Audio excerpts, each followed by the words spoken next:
What if there was a species so afraid of its own talent for war that it built rules just to stop itself from bragging? Most stories about soldiers lean on glory, medals, and last stands. But imagine a culture where mentioning our greatest victory automatically triggers a legal protocol, where you're not allowed to answer casually because history has proved that pride is the first step toward disaster. I've always been fascinated by that idea, that sometimes the scariest thing about a species isn't how hard it hits, but how carefully it's learned to hold itself back. And that's really what this story is circling. The difference between enjoying war stories and actually counting what they cost. It really makes you wonder how your own people would record conflict if they were brutally honest, not just about tactics, but about the minds that never quite came home. So, as you settle into whatever spot you've claimed for the night, let your attention drift toward a place far from here. Lyre Spire Station, hanging in a slow orbit around a blue-white star. In its bright banquet hall, under soft lights and easy laughter, a Sarat officer raises a glass and tosses out what sounds like harmless curiosity. Why do humans never brag about war? Across from him, Commander Rowan Price's hand stills on his drink. He doesn't smile, and instead of a story, he gives an answer with rules attached. Our reply is sealed. The question that changed Lyre Spire Station was asked under soft lights and shared jokes. Was not asked in anger, no threats, no raised voices, no drawn weapons. Just a casual tone, a strong drink in a scaled hand, and a group of officers laughing about old battles. Why do humans never brag about war? People nearby heard it and smiled. They leaned closer, ready for stories of last stands, daring tricks, and bright, fast victories. Commander Rowan Price did not smile. He set his glass down. He looked at the alien officer who had asked, then at the others who were waiting. His voice stayed calm, and his words were careful. Our reply is sealed. No one understood what that meant. At first, they thought it was a joke or some human way to sound important. But a human-sealed reply is not a trick of words. It is a door with rules and a cost to open it. By the time the door was opened in the archive room, it was already too late to keep things the same. Lyre Spire Station was about to learn that humans did not brag about war because they counted it. Not in medals, in lives. Lyre Spire Station moved in slow, steady lines around its blue-white star. From the reception hall, the star looked like a bright, distant flower, steady and calm, seen past wide panes of glass. The hall itself was filled with soft gold light, drifting music, and the low sound of many languages blending together. The joint training exercise had ended that morning. No live weapons had been used. No one had been hurt. It had been all drills, shared tactics, and practice, the kind of careful work that kept the treaty lines clean and the trade lanes safe. Now it was time to relax. Colored banners hung from the high ceiling, showing symbols from many worlds. The floor was smooth and pale, set with low tables and tall drink stands. Gravity here was tuned to a gentle earth norm, so most species could stand together without strain. Rowan Price stood near the clear wall, a drink in his hand, watching the mix of uniforms and bodies.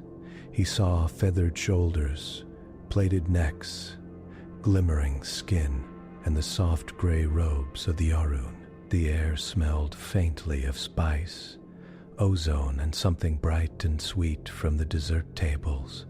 He took a slow breath and let it ease out. Nights like this always made him think of old pictures of Earth festivals, crowded streets back in Pittsburgh, paper lanterns, and tired faces that still tried to smile. Commander Price, you came at last. The voice belonged to Hesh Varin, a tall officer from the Seret Combine.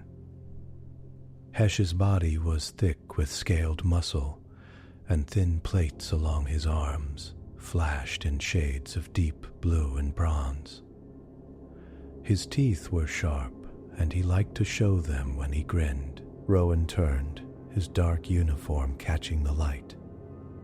Hesh, I said I would. You did, and you kept that promise. Hesh clapped his shoulder with a heavy, friendly hand. Come, you hide too much at these things. Tonight you must tell us your stories. We have shown ours. He allowed Hesh to guide him toward a cluster of officers near the center of the hall. Lysa Wren stood with them, her posture relaxed, her eyes alert. Lysa was human as well, but not military. She was a station counselor, here in light clothes instead of a uniform, her badge tucked at her side. There was always a quiet strength in her stance, like she had practiced holding weight that others did not see. Beside Lysa stood delicate Sail of Aruan, wrapped in simple gray. The Aruan body was slight and willowy, with smooth pale skin that carried a faint natural glow, as if lit gently from inside. Sail's eyes were large and calm, able to show concern without ever seeming sharp. Rowan joined the circle as another officer finished a loud story. The officer, a broad-shouldered Kethan, had orange patterns shifting across his fur in clear signs of pride. So there we were, he said, laughing. 4 cruisers against 14. They thought they had us trapped. We bent around their flank, cut their fuel lines, and watched their ships spin dead in the dark. Hesh gave a harsh, happy chuckle. That was art, true art. The numbers alone are enough to sing about. Others around them nodded. Different species, but the same bright look in their eyes. They loved these stories. They loved the shape of them. Small force, big threat, some smart move, clean win.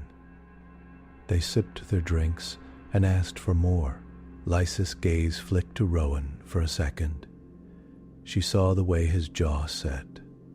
Only a little. Sail of Aruan stood very still, listening. The Aruan did not usually join in these tales, but they did not attack them either. Sile had said once that understanding other views of war was important, even if the Aranon no longer used war at all. Hesh lifted his drink, the surface catching light along his scales. We should ask our quiet human friend to match that, he said. Come, Rowan Price. We have heard about Earth's forces. And Price, we have heard about Earth's forces. Hard fighters. Strange tactics. You train like you expect the sky to fall twice a year. There were a few polite laughs. Rowan had heard this tone on many stations. Sometimes it made him feel tired. We trained to fail less often, Rowan said. Mild, yes, Heshpe, ignoring the careful balance in Rowan's answer. But when you do fight, you are supposed to be very good at it, very quick, efficient. Saw. Hesh's eyes glinted. So where are your stories? Your great last stands, your sudden strikes, your glorious bright winds. Rowan took a slow sip of his drink. It was clear and faintly sweet, with a soft, citrus taste. When he swallowed, he felt the room's warmth and the press of expectation around him. Lisa spoke first, her voice light. Humans do not always tell those kinds of stories in groups like this. Why? The Cathan officer's fur patterns shifted to show honest confusion. You win. You are proud. Why hide it? Sale's eyes went to Rowan, quietly, watching, waiting. Rowan set his glass down on the nearest stand. He let his hand rest there, fingers spread, grounding himself in the simple feel of smooth material under his palm. We do not hide it, he said. We record it, and then you keep it locked for your own. Hesh pressed, tilting his head. Is that it? You keep your best tales as secrets? There was a small ring of officers now, drawn in by the topic. The music and laughter from the rest of the room felt a little farther away, as if this circle had its own pocket of still air. It is not about secrets, Rowan said. It is about what war does to us, and what it costs. Hesh waved a hand, impatient but still friendly. Everyone pays a cost. That is what proves it matters. That is what gives it meaning. You humans move careful. You talk about ethics. You push rules. Good. That is strength. But why not celebrate the times you stand firm? Why not boast of the times you break your enemy's lines? Rowan's gaze met Hesh's for a long moment. Hesh's eyes held excitement and curiosity, and something else beneath that. A quiet need to measure himself against others. To know his people were not less than these humans. Around them, the station lights dimmed slightly for the late hour. Servers passed with plates of food. Bright fruits, warm breads, dishes that steamed or glowed faintly depending on their origin. Conversations swelled and dipped in waves. Rowan looked at Lisa. For a second, their eyes met. She gave a small nod, not telling him what to do, but letting him know she was there. He thought of old footage stored in human archives. Black and white faces from the 20th century. Glassy-eyed soldiers from the 21st. Fractured city skylines from the 22nd. Then he thought of quieter things. His great-grandmother sitting by a window in Pittsburgh, fingers shaking when an airship hummed overhead, even though it was peaceful cargo. Stories passed down not as legend, but as warning. He turned back to Hesh. When humans are asked to celebrate war, Rowan said, voice soft but steady, our reply is sealed. Silence fell over the small circle. Even the Cathan officer stopped shifting his fur, surprised. Sale tilted their head. Sealed? It is a protocol, Rowan said. When we are asked, That kind of question in a formal setting, especially in mixed company, the answer becomes a sealed reply. It goes through our council. It is reviewed. It is shared only under specific safeguards. Hesh laughed, a harsh bark of sound. Your stories need guards now? Are they so dangerous? They can be, Rowan said. The tiny lines at the corners of Lys's eyes deepened. Sail's glow seemed to dim, only slightly. The Cathan looked from face to face. I do not understand. We swap tales all the time. That is part of why this station exists. To learn from each other's battles. To know our allies, to measure our strengths. I know. Rowan kept his tone gentle, and this is not an insult to you. It is about us. Hesh's gaze sharpened. Pride touched his voice. The Combine fought 3 border wars in the last century. The last one ended with both sides still standing. We still share that story with our enemies. It keeps us from making the same mistakes. Sail's voice entered the space, low and steady. The Arun left war behind long ago. We do not share such tales anymore. We choose other ways to remember. Hesh snorted, but not rudely. You are different. We do not all have to be Arun, but humans. He turned back to Rowan. You cannot stand above us and refuse to share your record. Now, that is bad faith, Commander. If you train here, if you drill with us, then we claim the right to know what shapes your doctrine, what forged your limits. Around them, a few more officers turned their heads. The words bad faith always drew interest, because they smelled like the edges of a formal dispute. Rowan felt the weight of many eyes.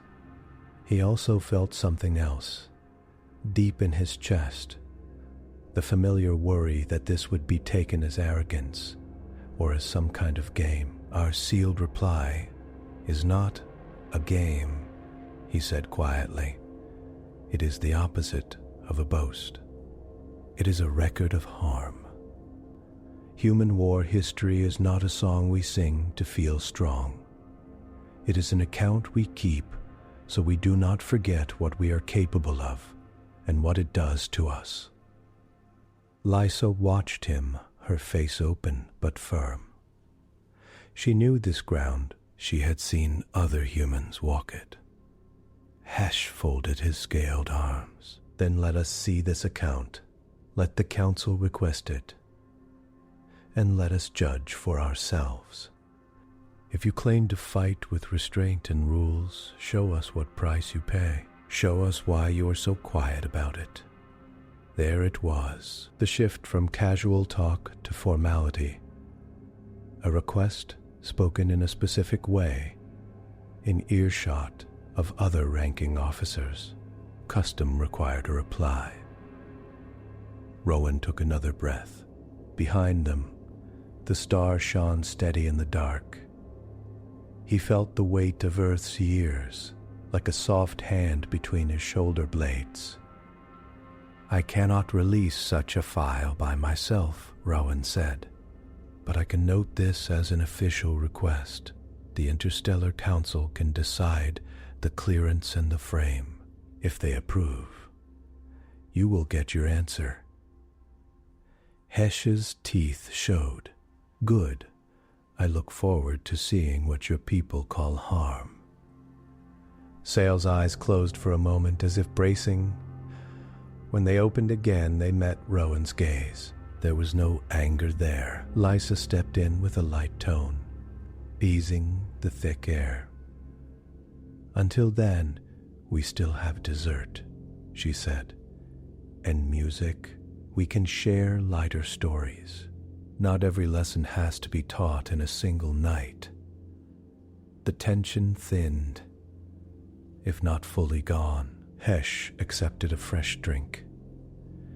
The others turned to smaller topics for a while, but the question had been asked and the phrase had been spoken.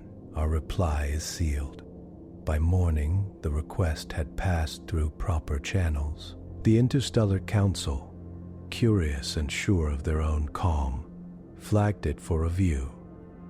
They expected something interesting, maybe a bit heavy, but still entertainment in the end.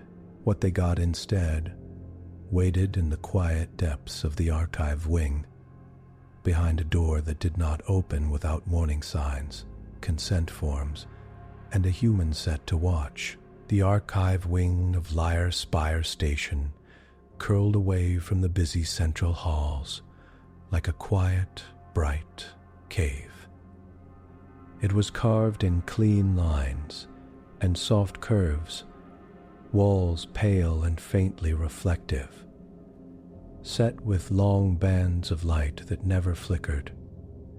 Sound felt softer here, like it did not want to bounce. The council had chosen a controlled viewing room not far from the main archive stacks. It was built for sensitive material. Raised seats, wide central display, gentle lighting that shifted based on heart rate and stress signals from the watchers. A medical bay waited just outside, calm and ready. Rowan arrived early, as the human witness protocol required. His steps were almost silent on the smooth floor. The door opened with a soft sigh in front of him, and the light inside brightened by a small amount when it read his presence. Lysa was already there. She sat near the center of the second row, hands folded loosely in her lap. Her eyes lifted when he entered, and her smile was small but real. "You slept?" she asked. "A little," he said. "You? Enough to stay on my feet." She studied his face for a moment, then nodded as if reassuring herself. "You do not have to carry everything. Some of it is for them to hold, too." He did not answer that. Instead, he scanned the room. The seats were grouped in a gentle arc around the central display space. Each seat had privacy options, but they were off for this session. Everyone would see everyone else's reactions. On the far side, near the front, stood Delegate Sale of Arawan. Sale's gray robe pooled lightly at their feet. Their hands were folded in front of them, fingers touching palm to palm in that calm Aruman way. "Commander Price," Sal said in greeting, their voice soft but clear. "Thank you for agreeing to be present." "Protocol," Rowan said. "And respect." Sale tilted their head. "Respect for whom? The viewers or the subject?" "Both," he said. And for those in the record, Sale's eyes shifted, some deep old sadness there that had nothing to do with humans. "That is good to hear." The door opened again. Heshvaran entered with two other Sarat officers behind him. His scales were less brightly polished today, but his presence still filled the space. His eyes scanned the room, lingering on Rowan. "Commander," Hesh said, giving a short nod. "I am pleased the council approved our request so quickly." Rowan returned the nod. The council chose to treat it as a cultural exchange, with safeguards. Hesh's mouth twisted in a brief, wry smile. "Safeguards." Safeguards. Because your stories are so heavy. Because they were built that way, Rowan said. More council members and selected tactical officers filed in. A pale-furred Kethan representative, a slender, many-jointed Celerani, whose eyes could track several angles at once. A pair of compact, ash-skinned Varel strategists, who sat in the back row and whispered quietly to each other. The room settled as seats filled. The door closed with a soft click that seemed louder than it was. A council facilitator, a calm-voiced AI presence tied to the room hardware, spoke into the air. The voice was neutral, warm, and steady. Session 719A, it said. Subject, human sealed reply. Combat culture. Inquiry. Access level. Restricted shared. Human witness. Commander Rowan Price. Licensed counselor. Lysa Wren. All viewers have signed informed consent. Small lights at the arms of each seat glowed briefly in confirmation, then dimmed. Rowan took his seat in the front row, slightly to the side, where he could see both the display and the faces behind him. If he turned, Lysa moved to sit just behind him. Easier to watch others. Sale chose a place near the center. Hesh sat almost exactly opposite Rowan, on the other side of the arc. The AI voice continued. Human sealed replies regarding war are structured documents. They may contain visual records, lists, and personal testimony. They begin with an invoice of costs, followed by context, and then outcome analysis. This file has been reviewed by joint human and non-human ethics officers. Recommended breaks are marked. Hesh gave a quiet snort. Breaks, before a story even starts. You may find them useful, she said. The central display came alive, not with music or proud images, but with simple calm text and a low hum of data that sat under the surface like a quiet engine. The lights in the room eased to a softer level, leaving faces clear. A human voice began to speak.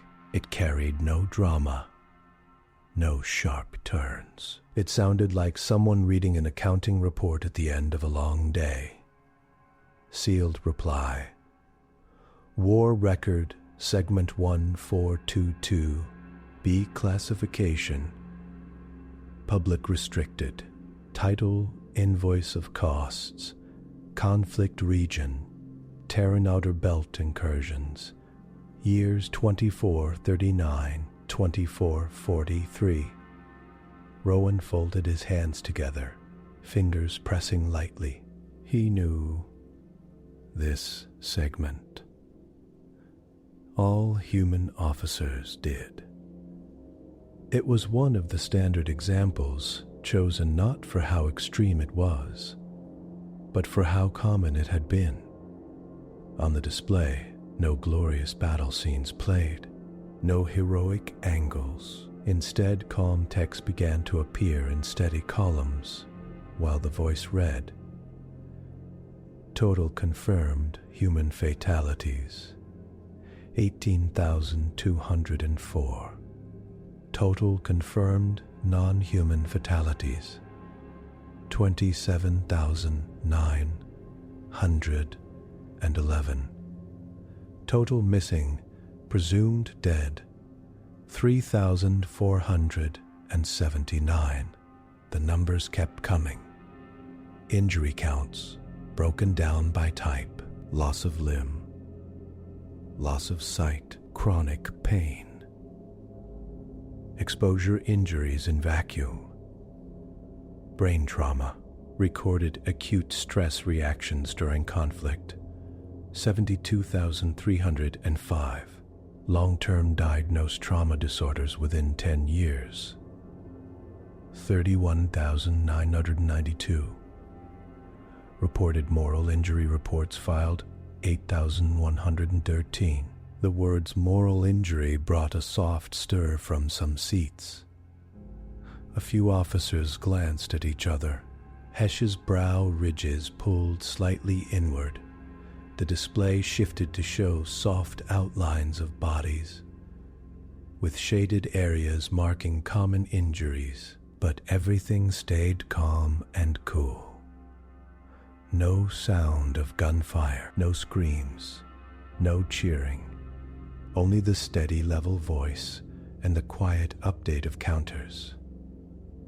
Estimated family members directly affected by loss or severe injury, 640,000 to 690,000. Recorded increases in depression, anxiety, and self-harm in conflict-adjacent regions. 27% above baseline for 12 years following end of active conflict. The Silurani officers' fingers tightened on the arms of their seat. The Cathan's fur flattened a little. Hesch shifted. "This is only costs," he said, almost to himself. "The tactics, the enemy moves, the proud stands." Lysa spoke softly from behind Rowan. "This is the conflict to us." The voice continued. Recorded structural damage to civilian habitats, 712 stations and ships. Average time to full repair or safe decommission. Recorded loss of educational capacity due to damaged facilities, 14% in affected sectors. Numbers poured out in clean, emotionless order. Deaths, injuries, mental health, property, time. Across from Rowan, Hesch's face grew tighter. This was not the story he had asked for. Sale watched, eyes steady, hands still folded. They did not look surprised. Never snow, only sad.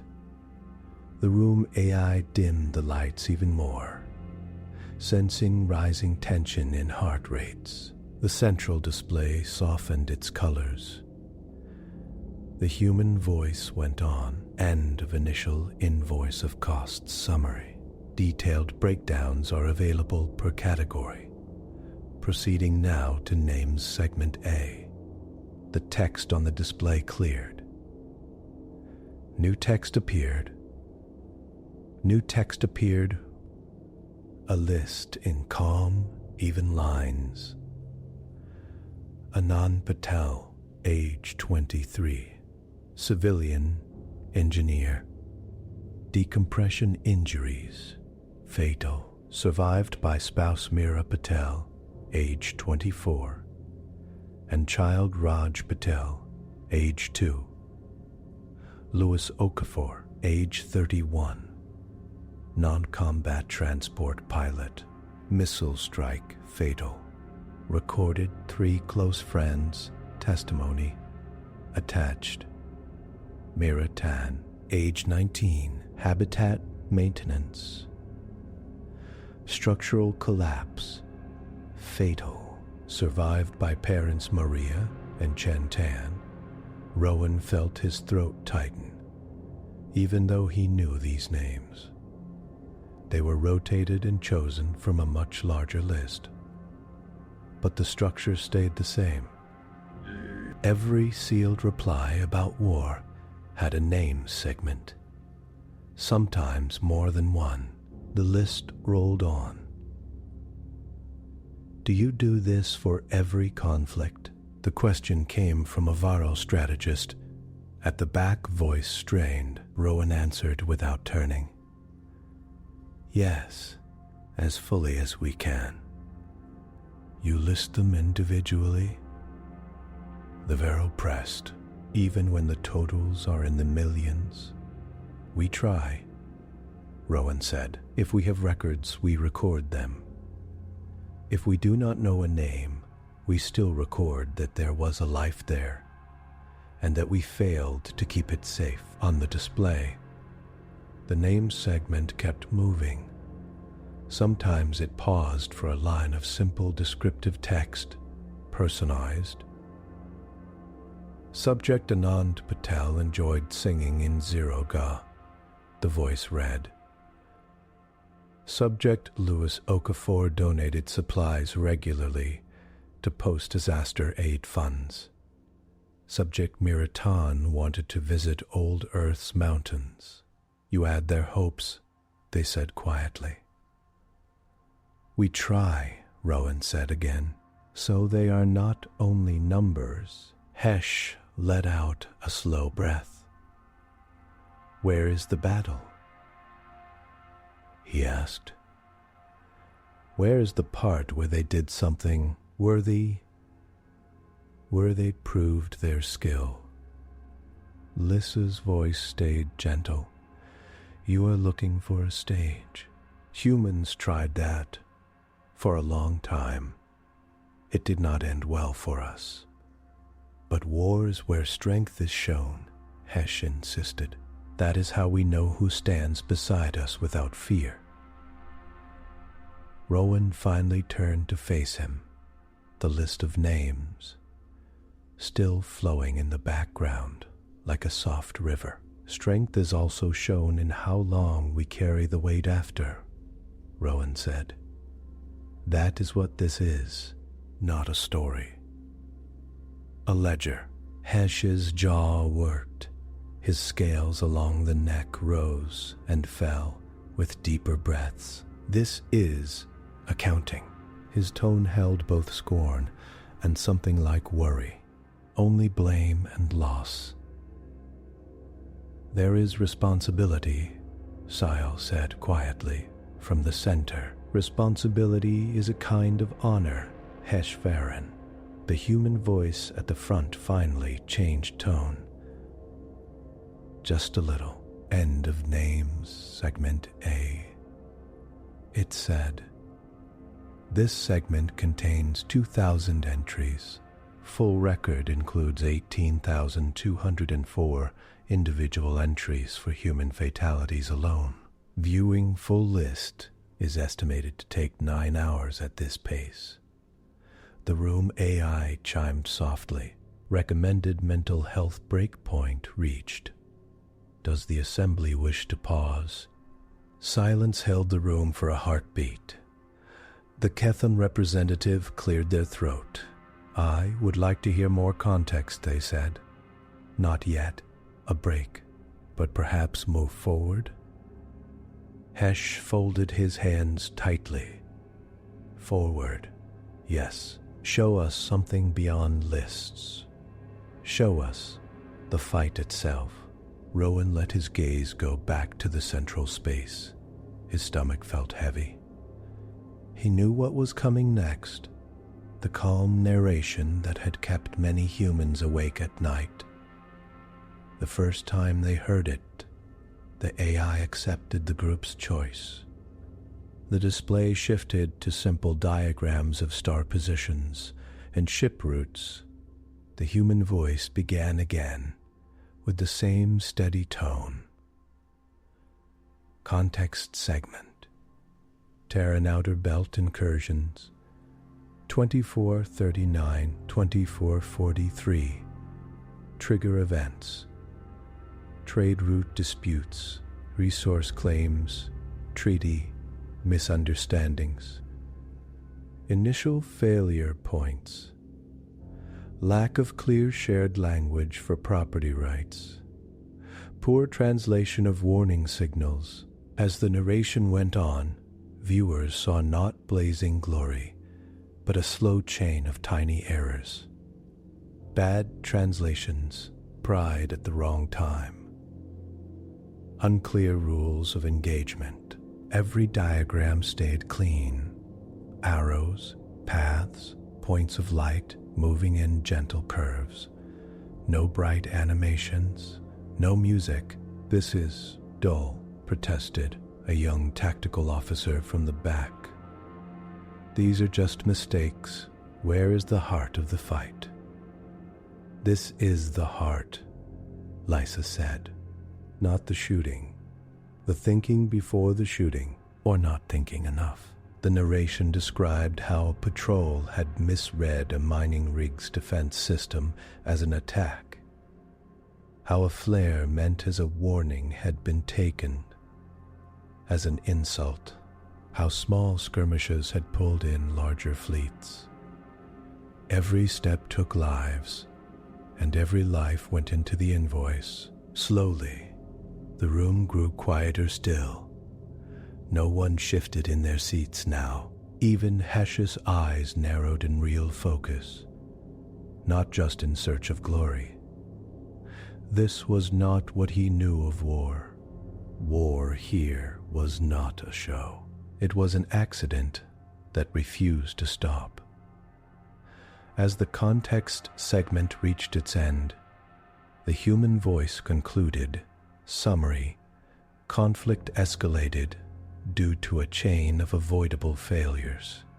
No single victory in this record is marked as glorious or honorable by human review boards. All are marked as regrettable, but sometimes necessary. Within the frame at the time, post-war councils judged original justifications as partially valid, but not worth the cost incurred. The room AI chimed again. Second recommended mental health breakpoint reached. This time, several viewers spoke at once. Pause. Yes, said the Cathan, sounding shaken. Pause, murmured the Celerani. Hesh stayed silent, jaw tight. The display dimmed to a soft neutral pattern. The room lights brightened slightly, making it easier to see each other again. Breaths came out in small, uneven waves. Lysa stood slowly. We can take 5 minutes, she said. You can leave if you need to. No shame in that. This is not a test of your toughness. The Viharo strategist at the back rubbed their forehead. I thought it would be harsher, they said. More pain, more pictures. We have those, Rowan answered quietly, but they are restricted to medical and trauma training. The purpose here is not to shock you with images. It is to make you hold the numbers and what they mean.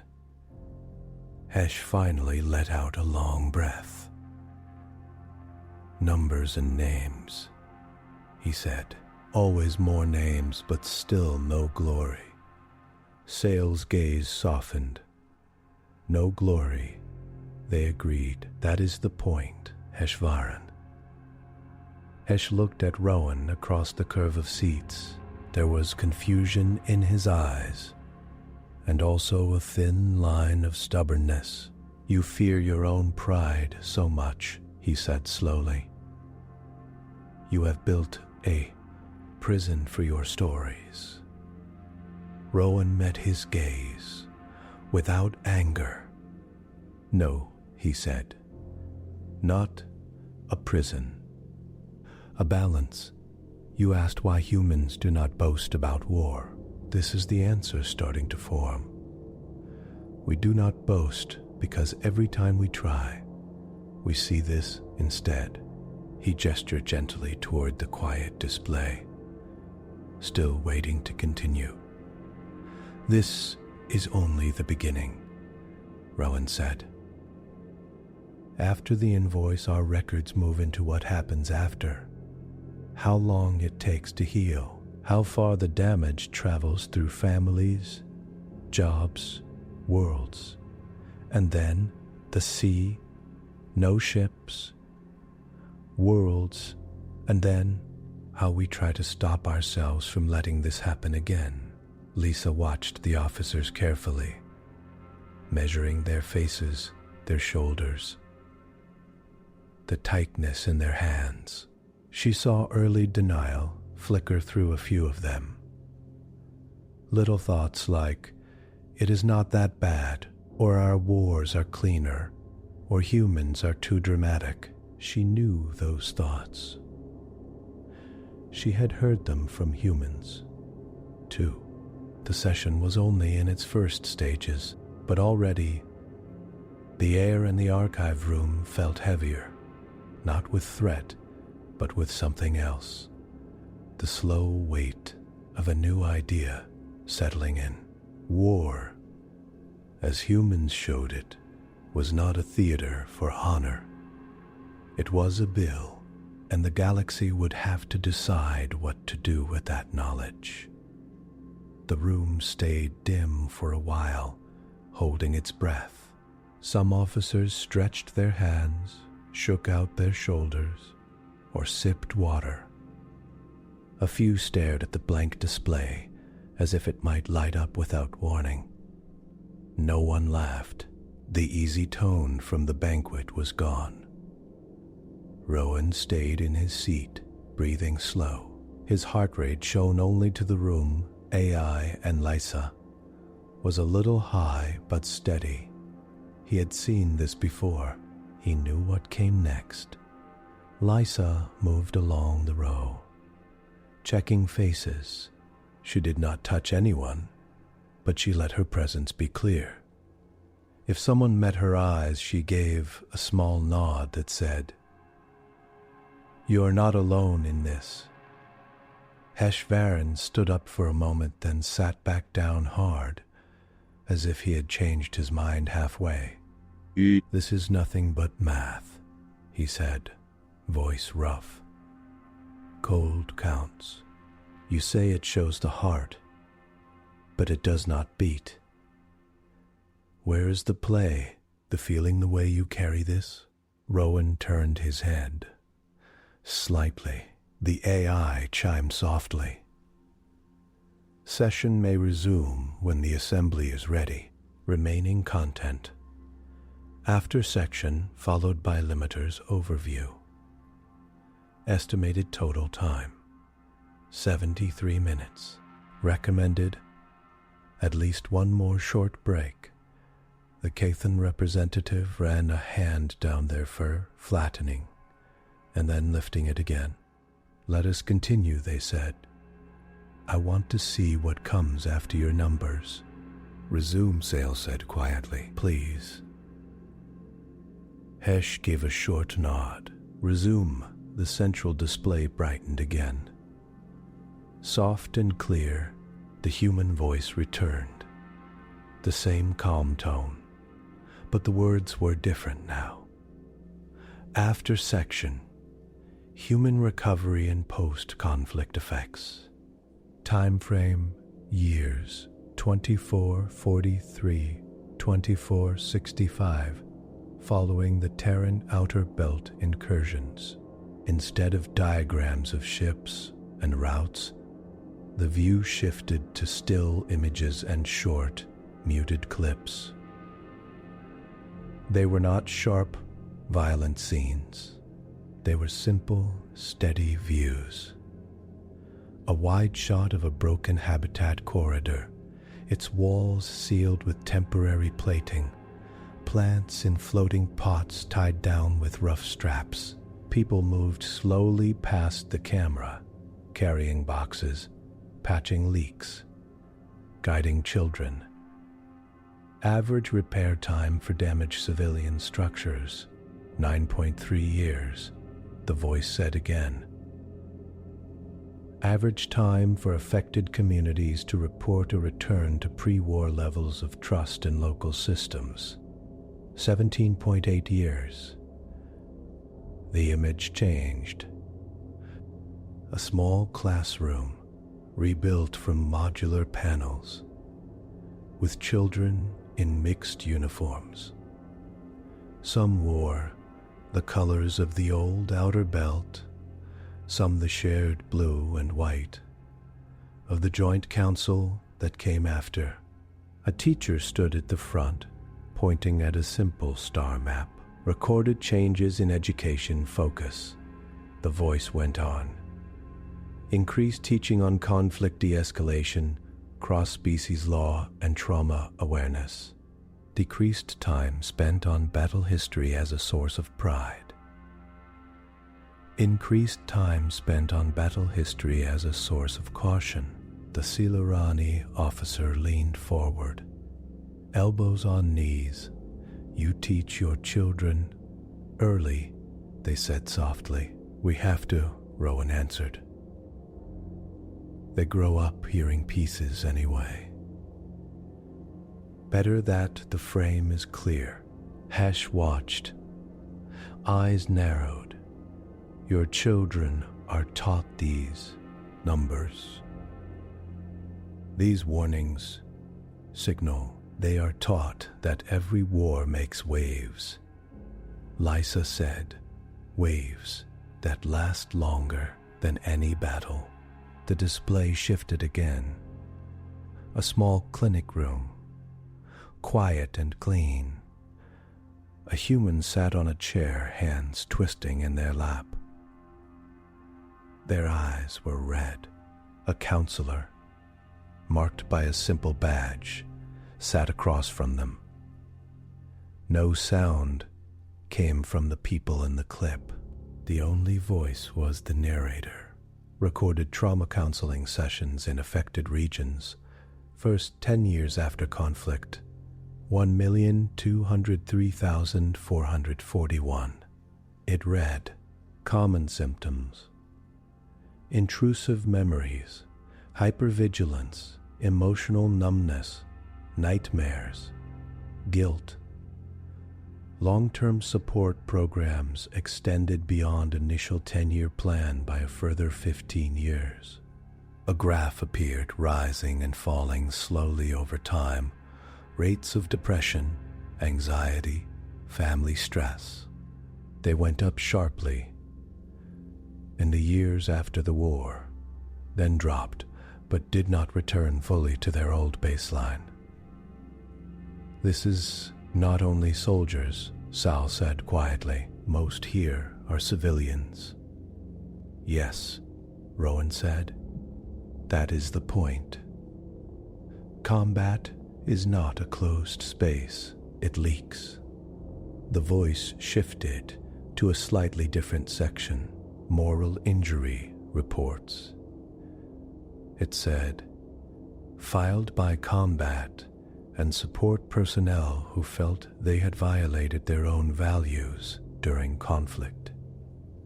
Sample testimony, anonymized and summarized for shared access. Text came up.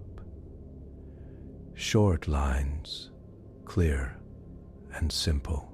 I did what my orders said, but I cannot stop seeing the faces. I stood by when an Allied unit broke protocol. I told myself I could not interfere. I still feel sick when I think of it. I survived when others did not. I still feel like I stole their place. The Cathan representative's throat worked. You write this down, they said. You put these feelings in a record, not with names unless they give permission. Lysa said, but yes, we count these too. For what purpose? Asked the Varel strategist. To punish? To judge them again? To make sure the systems that sent them out see what happened inside them? Rowan said, so command cannot say, no harm done, just because the body came back in one piece. Hesh's voice cracked slightly. You measure how much their minds break. Rowan did not flinch at the word. We measure where they bend and how far. We try to help them stand up again, but we do not pretend nothing changed. The images on the display moved through more scenes. A family kitchen in low gravity, where a parent with a prosthetic arm struggled to open a jar while a child watched, trying to act normal. A busy station market where two former soldiers met by chance, froze for a moment, then hugged each other with sudden, rough force. A quiet memorial chamber with simple lights and floating markers. People of different species came and went, some touching the air where a name might be, some standing back with hands behind their backs. Long-term family impact indicators, the voice said. Increased risk of trauma symptoms in children of direct conflict participants. Increased risk of conflict involvement in the next generation when war is framed as honorable and glorious. 34%. Increased risk when war is framed as necessary harm and carefully weighed. Repeat that last part, they said. The AI complied. Increased risk of conflict involvement in the next generation when war is framed as honorable and glorious. 34%. Increased risk when war is framed as necessary harm and carefully weighed. 7%. Sale breathed out slowly. You studied how your stories shape your children's choices. It took us too long to see the pattern. But once we did, we could not unsee it. Hesh frowned deeply. You are saying that if you take pride in your wars, your children are more likely to start new ones. Yes, Lysa said. Not always, but enough to show a clear link. And if you teach them that war is only cost and pain, Hesh pressed, then they will never be ready when it comes. They will fear it too much. Rowan shook his head. We do not teach them only that. We teach them how to fight well when they must. But we do not feed their pride with it. We do not make war their main story of strength. On the display, a new set of clips appeared. Not clinics, not broken halls. Training fields, simulation rooms, young recruits in practice armor, running drills with care and focus. Post-war training reforms, the voice said, increased focus on de-escalation, target identification, and civilian protection. Combat drills always paired with aftercare training and ethical review. Trainees are shown both tactical success and its long-term social costs. A scene showed a young soldier standing in front of a counselor and a legal officer reviewing a simulation they had just completed. In this sim, you saved your unit, the legal officer said, voice muted but clear through the narrator's filter. But 3 civilians were harmed. Let us talk through other choices you could have made. The Celerani officer's many eyes blinked. You teach them to argue with their own victories. Rowan nodded. If a win costs too much, we do not call it a win. The room AI marked another suggested break. But no one took it. They were too quiet, too drawn in now. The human voice moved to the next part. Generational effects, it said. Case studies in children and grandchildren of conflict participants. Sample, family line 72C, originating in Pittsburgh, Earth. Rowan stiffened slightly. He knew this example. He did not know if the others would catch the link. The display showed a simple family tree. Faces appeared at each point, some real, some stylized when no clear image was available. First generation, direct participants, the voice said. Recorded trauma symptoms, economic instability, difficulty with long-term planning. Second generation, increased anxiety, distrust of systems, increased drive towards stability careers such as maintenance, medicine, and social work. Third generation, mixed outcomes with some rejecting all forms of organized force, others joining reformed military with strong ethical frame. A small image of an older human woman in a simple chair appeared. She looked tired but kind, with strong lines around her mouth and eyes that had watched too much. She sat by a window with light that looked like Earth's sun, not a station lamp. My grandfather worked the mills. Her recorded voice said, "My mother jumped at every siren, even after the war was over. I still count exits in every room I enter. My grandson joined the fleet, but he does not talk about glory. He talks about limits. Maybe that is progress. I am not sure. I just hope he comes home with his mind still his." Rowan swallowed. Hesh turned his head slowly. "Is that your family?" Hesh asked. Rowan did not answer directly. "There are many families like that," he said. Sale watched him with quiet understanding.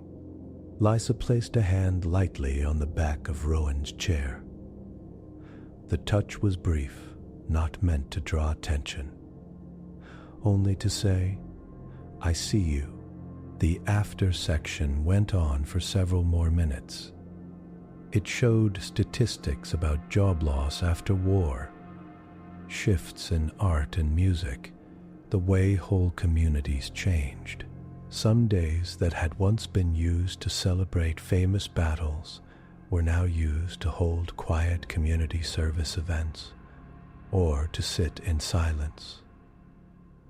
Cultural shift indicators, the voice said, decreased production of media that glorifies war as pure heroism, increased production of media that shows mixed outcomes, moral conflict, and recovery. Public surveys show growing belief that a good soldier is not the same as a good person unless strong ethical training is present.